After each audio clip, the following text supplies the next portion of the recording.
जय शिवराय मित्रांनो, स्वागत आहे तुमचं आपल्या आणखीन एका नवीन व्हिडिओमध्ये। मित्रांनो, आजच्या व्हिडिओमध्ये आपण सर्वात स्वस्त आणि सर्वात जास्त मायलेज देणाऱ्या 7 गाड्यांबद्दल माहिती बघणार आहोत, ज्या तुम्ही 2025 मध्ये घेऊ शकता। चला तर मग व्हिडिओला सुरुवात करूया। जर अजूनपर्यंत तुम्ही आपल्या चॅनलला सबस्क्राइब नसेल केलं तर चॅनलला सबस्क्राइब नक्की करा। निसान मॅग्नाइट ही गाडी 1 लिटर पेट्रोल इंजिनमध्ये येणारी सर्वात चांगली गाडी आहे। या गाडीमध्ये तुम्हाला 20चे मायलेज व ही गाडी दिसायला देखील खूप छान आहे। कमी पैशात जास्त मायलेज देणारी गाडी म्हणून या गाडीला लोक जास्त पसंत करतात। या गाडीमध्ये पेस सुद्धा खूप जास्त आहे।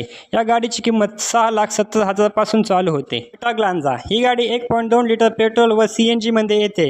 या गाडीमध्ये फीचर्स आणि कम्फर्ट चांगला मिळतो। ही गाडी टोयोटाने दिसायला खूप छान बनवली आहे। या गाडीमध्ये पेट्रोलमध्ये 2200 तर CNG मध्ये 30चे मायलेज मिळते। या गाडीमध्ये जागा सुद्धा चांगली मिळते। या गाडीची किंमत 7,80,000 पासून चालू होते। स्विफ्ट ही गाडी 1.2 लिटर पेट्रोल व CNG इंजिनमध्ये येते। मारुतीची सर्वात लोकप्रिय गाडी आहे। ही गाडी मायलेज आणि दिसण्यासाठी खूप प्रसिद्ध आहे। या गाडीमध्ये पेट्रोलमध्ये 25चे तर CNG मध्ये 32चे मायलेज मिळते। या गाडीमध्ये आधी 4 सिलेंडर इंजिन मिळायचे, आता या गाडीमध्ये 3 सिलेंडर इंजिन मिळते, त्यामुळे गाडीचा मायलेज सुद्धा वाढला आहे।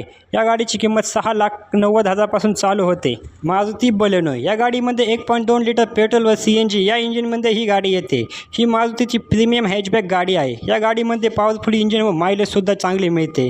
या गाडीमध्ये पेट्रोलमध्ये 2200 तर CNG मध्ये 30चे मायलेज मिळते। या गाडीमध्ये चांगला पेस मिळतो। या गाडीची किंमत 7,50,000 पासून चालू होते। हुंडाई निऑस ही गाडी 1.2 लिटर पेट्रोल व CNG इंजिनमध्ये येते। या गाडीमध्ये तुम्हाला सुविधा खूप मिळतात। ही गाडी पेट्रोलमध्ये 18 ते 20 व CNG मध्ये 28चे मायलेज देते। ही गाडी दिसायला देखील खूप छान आहे।